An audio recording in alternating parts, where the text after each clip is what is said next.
మా ఛానల్స్ లో వ్యాపార ప్రకటనలు ఇంటర్వ్యూల కొరకు మాకు వాట్సాప్ మెసేజ్ చేయండి 7799978978.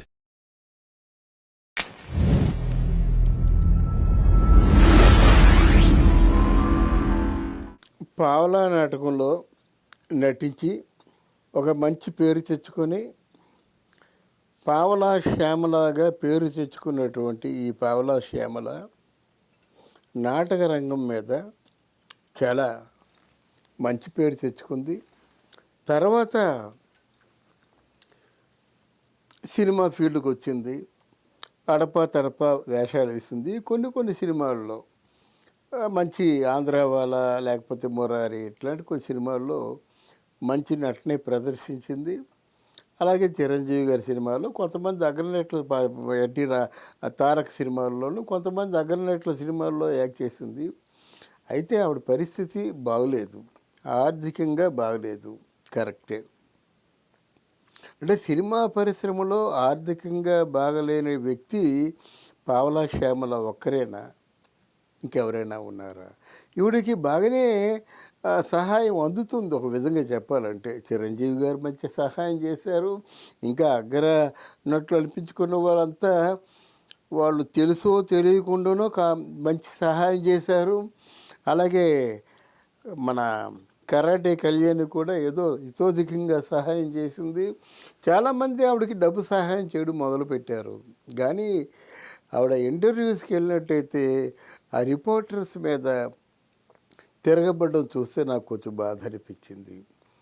ఆ ఇంటర్వ్యూ చేయొద్దు, ఇంటర్వ్యూ చేస్తే ఎంత ఇస్తారు, మీ ఇంటర్వ్యూ వల్ల నాకు లాభం ఏమిటి, అసలు ఏమిటో నాకు అసలు అర్థం, ఆవిడ తాలూ ధోరణి ఏమిటో నాకు అర్థం కావటం లేదు.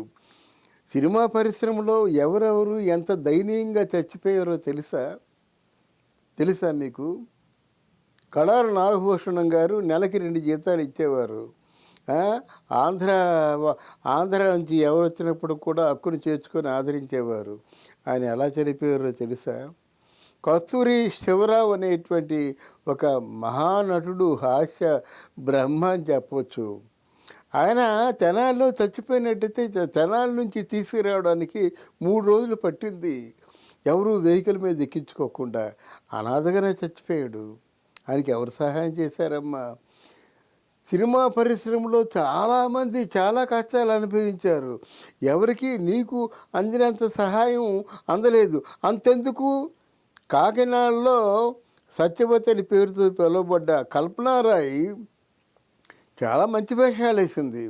ఆవిడ ఎవరిని అడుక్కోలేదే, ఎవరి సహాయం అందించలేదే, ఎవరి సహాయాన్ని కూడా అర్థించలేదే, ఎవరిని తిట్టలేదు, ఎవరిని పొగలేదు. తన మానాన్ని తను చనిపోయింది. ఆవిడ జీవితం ఏమిటో తెలిసిన, కాకినాడలో ఉన్నప్పుడు కల్పనారాయ్ అంటే సత్యవతి వస్తుందంటే గుప్పున ఆమెడ దూరం స్మెల్ కొట్టేదన్నమాట, సువాసనలు పరిమళించాయి. అలాంటి వ్యక్తి కడుపు కట్టుకొని అంత మనిషి దిక్కుమాలిన చావు చచ్చిపోయిందన్నమాట. అలా చచ్చిపోయిందని చెప్పడం కాదు, అంత పరిస్థితి వచ్చినప్పుడు కూడా ఎవరిని సహాయం అడగలేదే. ఏమిటి అసలు నీ దౌర్జన్యం ఏంటి? అంటే ఇండస్ట్రీలో నటించే వాళ్ళందరికీ అందరూ సహాయపడాలా? అందరూ సహాయపడతారా? ఎందుకు పడతారు? వాళ్ళ ఇంట్లో వాళ్ళు చూసుకుంటారు, వాళ్ళ ప్రాబ్లమ్స్ వాళ్ళు చూసుకుంటారు. ఏదో నువ్వు వయసు మళ్ళిందాను కదా, ఏదో ఆపదలో ఉన్నాను, ఆర్థికంగా చితికిపోయాను, నాకు తినడానికి కూడా తినలేదు అనుకుంటే సహాయపడతారు. ₹1,00,000 అంటే ఆ ఇంటి అద్దె కట్టి, నీ అప్పులు కట్టి, నీ తిండికి కట్టి, నీ వైద్యానికి కట్టి, ఇదంతా ఒక గవర్నమెంట్ పోషించాలి. మరి గవర్నమెంట్ ఎందుకు అప్రోచ్ అవ్వలేదు? నా తెలియగొడుతున్నాను.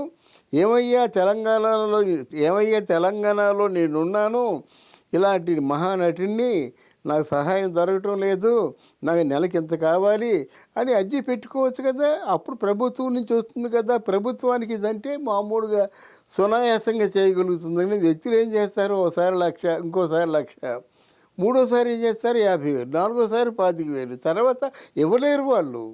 అలా ఇవ్వలేకపోవడంలో కూడా న్యాయం ఉంది.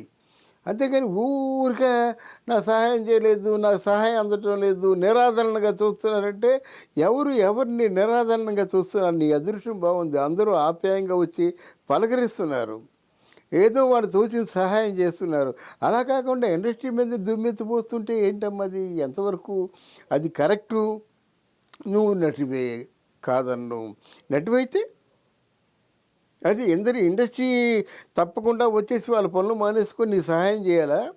మరి మహానటి సావిత్రిని ఎంతమంది చూశారమ్మా? అఫ్కోర్స్ ఆవిడ ఎవరిని అంటే అర్థించలేదు. అది బతికినప్పుడల్లా సింహంలా బతికింది, పోయినప్పుడు కూడా సింహంలాగే పోయింది. అది తీసి పక్కన పెడదాం. ఎందుకంటే ఆవిడ చాలా ఆ చివరి రోజుల్లో గుమ్మడి గారికి ఇవ్వాల్సినటువంటి 2,000 రూపాయలను కూడా ఆయనకు అప్పు చెల్లించేసి చనిపోయింది. అలా మృత్యువుతో కూడా 18 మాసాలు పోట్లాడి చనిపోయింది. అలాగ ఉండాలి. అంతేగాని ఎవరైనా ఇతోధికంగా వచ్చి వాళ్ళు తోచింది సహాయం చేస్తే మంచిది. లేకపోతే డిమాండ్ చేసే హక్కు మనకు లేదు. బాగుంటుంది అది. ఇండస్ట్రీని ఎందుకు దుమ్మెత్తిపోస్తారు? ఇండస్ట్రీలో ఎవరి పనులు వాళ్ళకు ఉంటాయి. వాళ్ళకి ఒక 4 మాసాలు షూటింగులు లేవు. వాళ్ళకి ఏమైనా నువ్వు ఇస్తావా? పోనీ వాళ్ళకి ఏమైనా డబ్బులు ఇవ్వమని రికమెండ్ చేస్తావా? ఇండస్ట్రీలో ఆర్థికంగా చితికిపోయిన వాళ్ళు, బాధలు పడుతున్న వాళ్ళు, వడ్డీలు కట్టలేకుండా చచ్చిపోతున్న వాళ్ళు ఎంతమంది ఉన్నారు? కృష్ణారావు సార్ రా చూద్దాం. వాళ్ళందరికీ సహాయం మనం చేయగలుగుతామా?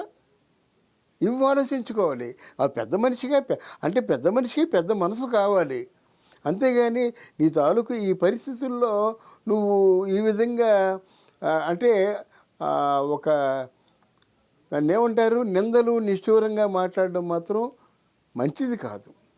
అది నేను చెప్పకనే చెప్తున్నాను. అది నీకే మంచిది కాదు. ఒక్కసారి ఇంకా చిరాకుతో తిరగబడే పరిస్థితి, నువ్వెవరినైతే సహాయం అందిస్తున్నావో వాళ్ళు చిరాకుతో తిరగబడే పరిస్థితి కూడా వస్తుందన్నమాట. ఆ పరిస్థితి కల్పించుకోవద్దు. తర్వాత ముఖ్యంగా నువ్వు ఆలోచించుకోవాల్సింది, జాగ్రత్తగా ఆలోచించుకోవాలి. నువ్వేంటి ఇక్కడ ఉంటున్నావు, మరి మీ వైజాగ్ వెళ్ళిపోతావా? వైజాగ్లో నీ బంధువులు ఉన్నారా? నిన్ను చూసేవాళ్ళు ఎవరైనా ఉన్నారని ఆలోచించుకొని ఆ విధంగా చెయ్యి. పోనీ నీకు ఏదైనా ఆస్తిపాస్తులు ఉంటే ఇంకా మనకి ఎంత ఆర్థికంగా చిక్కుకుపోతున్నప్పుడు వాటిని ఏదో విధంగా నీకు ఉపయోగపడేలా చేసుకోవాలి. అంతేగాని ఇండస్ట్రీని ఎప్పుడు కూడా తిడుతుంటావు. నేను ఫోన్లో స్వయంగా ఆలకించారన్నమాట. ఒక రిపోర్టర్ని పంపించినట్టయితే ఆ రిపోర్టర్కి ఫోన్ చేసి మా అమ్మ నా బూతులు తిడతావు అంటే రిపోర్టర్ని తిట్టేటువంటి హక్కు నీకు ఎవడిచ్చాడు? ఆ రిపోర్టర్లు అంటూ వచ్చి నీ తాలూకు యథాస్థితిని తెలియపరచకపోయినట్టయితే, వాళ్ళు వీడియోలు చేయకపోయినట్టయితే నీకు సహాయం ఎలాగ అందుతుందనుకున్నావు నువ్వు? అలాగ రిపోర్టర్లు తిట్టడం కానీ, ఇండస్ట్రీ మీద నిందలు వేయడం కానీ ఏంటి ఇది? అసలు ఏమిటి నువ్వు ఆలోచిస్తుంది ఏమిటి? ఇప్పుడు ఆలోచిస్తుంది చెప్పు. అయ్యా నాకు 10 లక్షలు కావాలి ఇండస్ట్రీ నుంచి అంటే వాళ్ళు మా అసోసియేషన్ ఉంది, వాళ్ళు మీటింగ్ వేసుకుంటారు. 10 లక్షలు అంటే 10 మంది నిరుపేదలకు సహాయం చేయొచ్చు. వాళ్ళు ఆ విధంగా ఆలోచిస్తారు. వాళ్ళు నీకు ఎందుకు ఇస్తారు?